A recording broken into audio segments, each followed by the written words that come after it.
जाऊ नका. जायचंच असेल ना बाबाजींना शरण जा, सद्गुरुदेव भगवंताला शरण जा, नाही तर माऊलींना शरण जा. नाही कळाला तर ग्रंथ हे सद्गुरु ग्रंथाला शरण जा. काहीही करायच्या आधी एकदा ग्रंथांना विचारा. कोणाला गुरु करावं हे ग्रंथ सांगतात. नाही संत मिळाले तर बरं का, पण आपण भाग्यवान आहोत, बाबाजी आपल्याकडे आहे. काही वाटलं तर आपण बाबाजीला विचारत, बाबाजी म्हणणार आहे का उठी तर मला वेळ नाही, मी नाही सांगणार, असं म्हणणार. संत जो खरा संत आहे तो फक्त तो तरुण गेलेला आहे, या भवसागरामध्ये तरुण गेलेला आहे, पण ते परत आले आपल्यासाठी. का आले? आपल्याला पण घेऊन जाण्यासाठी.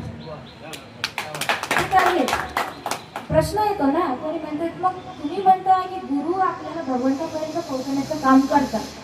मग गुरु जर आपल्याला भगवंतापर्यंत नेण्याचं काम करतात, मग ते इथं कसे? ते भगवंताजवळ पाहिजे होते. भगवंताने पाठवलंय ना, जा या येड्यांना पण घेऊन ये, ते यांना उपदेश. हे काही म्हणायला लागले, काही बनायला लागले.